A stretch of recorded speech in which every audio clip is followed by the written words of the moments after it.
Mia's hand shot to her stomach at 3:07 a.m., pressing against her flat belly with a desperate urgency that made no sense. Her eyes were wide open, tears streaming down her face, and she was whispering something over and over into the darkness. "I hear you. I hear you. I'm listening." David stirred beside her, his voice thick with sleep. "Mia? Baby, what's wrong?" But Mia couldn't answer, couldn't explain why she was crying, couldn't explain why her hands were trembling against her stomach like she was trying to hold on to something precious that might slip away. She stumbled out of bed, nearly tripping over the sheets. David sat up, alarm in his voice. "Mia, you're scaring me. What's happening?" Mia grabbed an old sketchbook and with shaking hands began to draw. Fast, desperate. Like if she didn't get it down right now, this very second, she would lose it forever. The pencil flew across the paper. Dark curls, small nose, wide eyes, a specific curve to the lips, a tiny mark on the left cheek. "I have to draw her before I forget," Mia gasped, her voice breaking. "I have to draw her face before it fades." David, she was so real, she was right there. David moved to her side, looking down at the sketch taking shape. Who are you drawing?" Mia's pencil stopped. She stared at the face she'd just drawn, a little girl she'd never seen before, and yet somehow knew in her bones. "Our daughter," she whispered. "I just drew our daughter, David, and she told me she's coming." The thing is, Mia wasn't pregnant. She had no children. No reason whatsoever to know this face with such perfect, impossible clarity that she could draw it from memory in the dark at 3 a.m. But she did know, and in that moment, holding that sketch, Mia understood that something extraordinary had just begun. "She came to me in a dream," Mia said, her voice filled with awe. "And David, she called me Mom. If you believe that some connections transcend explanation, that some souls reach out before they're even born, then you need to hear what happens next. Hit that subscribe button right now, because what Mia doesn't know yet, what she won't discover for 3 more days, will make you believe in the impossible. This is one of those real-life stories that will change how you see the world." As dawn crept through their windows, neither had gone back to sleep. How could they? "Tell me again," David said softly. "Everything." Mia took a shaky breath. "I was in this place. It wasn't anywhere real, but it felt more real than real. Everything was golden light. And then she was there." Mia touched the drawing. "This girl, she walked right up to me like she knew me." "What did she say exactly?" "She reached out her hand and smiled, and she said, 'Don't worry, Mom. I'm coming soon, just wait for me.'" Mia's voice dropped to a whisper. "And when she called me Mom, I didn't feel confused. I felt recognized." David looked at the sketch, the level of detail his wife had managed in minutes, in darkness. "You drew this in 5 minutes? In the dark?" She nodded. "I could see her so clearly. I can still see her, every detail." 3 days later, Mia sat across from her best friend Lucy, the sketch between them. She'd tried to go about normal life, but that face haunted her. "I know how this sounds," Mia said quietly. "But Lucy, I didn't just dream about a random child. I dreamed about her, this specific person." Lucy couldn't stop staring at the drawing. The specificity, the way the child seemed to look out from the page with knowing eyes. "My mom had a dream like this," Lucy said slowly. "Before she got pregnant with me, her grandmother came to her, told her I was on my way. 3 weeks later, positive test." Mia's breath caught. Lucy reached across the table, gripping Mia's hand. "When was your last period?" The question hit like ice water. Mia's mind raced backward. I don't know, 3 weeks? 4? Maybe 5? "Mia." Lucy's voice was gentle but firm. "You need to take a test." The next morning, Lucy showed up at Mia's door with 3 different pregnancy tests. "We're doing this now," she said. Mia stared at the boxes like they might explode. "What if it's negative? What if I'm just losing my mind?" "And what if you're not?" Lucy's voice was firm. "That little girl in your dreams? She's waiting for you to see what she already knows." In her bathroom, Mia propped the sketch against the mirror. She needed to see that face. "If you're really there," she whispered to the drawing, Please let me know for sure." She took the test with trembling hands, then sat on the cold bathroom floor, staring at it on the counter. 3 minutes had never felt so long. She thought about the little girl's face, the way she'd said "Mom" with such certainty. 1 minute. She thought about heartwarming stories she'd loved but never quite believed, about hopeful journeys that seemed too perfect to be real. 30 seconds. The timer went off. Mia looked. 2 pink lines, clear, unmistakable, positive. The test clattered into the sink as Mia's legs gave out. She sank to the floor, her hands covering her mouth, sobbing. "Oh my God," she gasped. She was right. She was telling me the truth. She's really coming. In that evening, when David came home, Mia had transformed their living room. Candles everywhere. The framed sketch. The test in a velvet box. "What's going on?" David asked, concern flooding his features. Mia held out the box with trembling hands. "Remember the dream? The little girl?" David took the box slowly. When he opened it and saw the positive test, his face went through a dozen emotions in seconds. "Is this—" He couldn't finish. "We're having a baby," Mia whispered, tears streaming. "The little girl in the dream. She was telling me the truth. She came to me before I even knew I was pregnant. She came to tell me she was on her way." The box slipped from David's fingers. He pulled Mia into his arms, both of them shaking with sobs. "She really came to you," he said in wonder. "Before any test, before anything. She came to tell you herself." His hand moved to Mia's stomach. "She told you she was coming, and now she's here. She's really here." 8 weeks later, Mia lay on the examination table as the ultrasound technician moved the wand across her belly. "There's your baby," the technician said softly. "And there's the heartbeat. Strong and steady." The sound filled the room, a rapid whooshing that brought tears to both their eyes. "Would you like to know the sex?" the technician asked.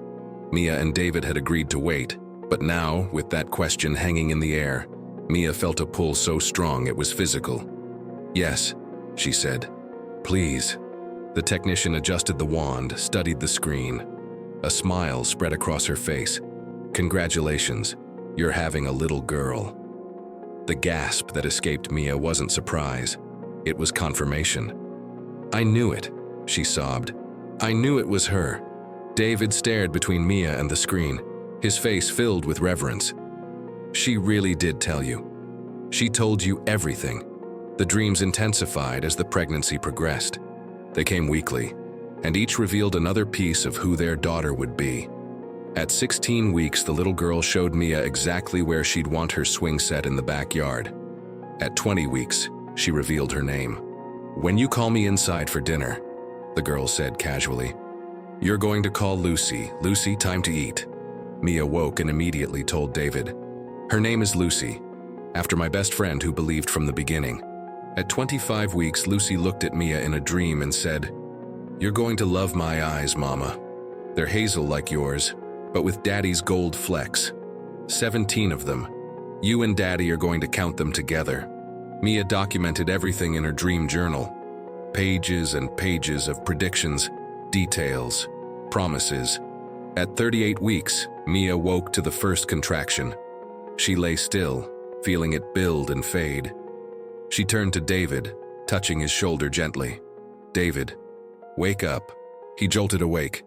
"What's wrong? Is it the baby?" Mia smiled peacefully. "She says it's time. Lucy says she's ready to come home." "You had another dream?" "The last one. She told me she's coming today. And David, she told me something else. When she's born, she's not going to cry right away. For about 10 seconds. But she promised she's okay. She just wants to take it all in first." David stared at his wife, at the absolute certainty in her face. "She's preparing us. She's kept every promise so far," Mia said. "Why would this be different?" 7 hours later, Mia gripped the hospital bed rails, every muscle straining. "Just a few more pushes," the doctor encouraged. "I can see her head."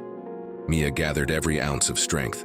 She thought about that first dream, about that small voice saying, "I'm coming, Mom." "I'm ready," she gasped. I'm ready to meet you, Lucy. The next contraction came, and Mia pushed with everything she had. One more, just one more. Mia bore down one final time and then release.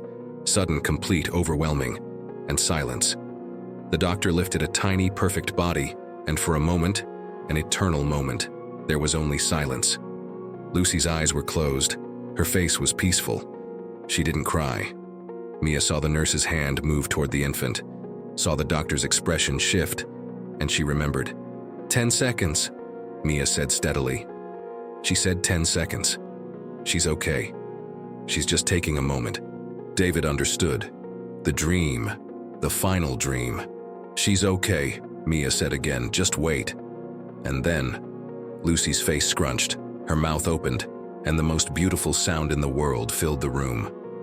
Give her to me, Mia sobbed. Please. The doctor placed Lucy on Mia's chest, warm, solid, real, and time stopped. Mia looked down at her daughter and the world fell away. The dark curls, the exact shape of her nose, the curve of her lips, the tiny birthmark on her left cheek. It was her. Exactly her. The face from the dreams. The face from the sketch. Every detail. It's you, Mia sobbed, her hands cradling her daughter. Oh my God, it's you. You're here. You're really here. Lucy's eyes fluttered open, hazel with flecks of gold, and Mia saw recognition. Not the unfocused gaze of a newborn, but something deeper. Knowing. You made it, Mia whispered. You told me you were coming, and you made it. Welcome home, Lucy. Welcome home. Lucy's tiny hand found Mia's finger and gripped it with surprising strength. And in that grip, Mia felt the completion of a promise. David leaned down, tears falling, one hand touching Lucy's soft curls. She's perfect. Exactly as you drew her. Exactly as you saw her. She kept her promise, Mia said, unable to look away. Every single promise. When they brought Lucy back from examination, Mia took her and just stared, memorizing, comparing, confirming. Count her gold flecks, she whispered to David. Lucy told me you'd count 16 and I'd find the 17th. David leaned close, studying their daughter's eyes. 1, 2, 3. He counted carefully. 14, 15, 16. I see 16. Mia smiled through her tears. There, she said softly, pointing to Lucy's left eye. Right there. 17. David's breath caught. She told you. She told you everything. As evening settled, filling the room with golden light, Lucy slept peacefully on Mia's chest. David sat beside them, unable to look away. The framed sketch sat on the bedside table, the drawing Mia had made at 3 a.m. in darkness. The resemblance was undeniable. What do you think it means? David asked quietly. That she could reach you like that? Mia looked down at Lucy's sleeping face. I think it means that some bonds exist before the beginning, that souls recognize each other, that love transcends everything we think we understand about time and space.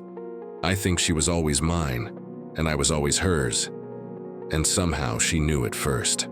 And she wanted you to know too, David added. She wanted you prepared. She did, Mia agreed, tears sliding down her cheeks. And I'm so grateful she came to me, so grateful for every impossible dream. 6 months later, Mia sat in their backyard watching Lucy play on a blanket.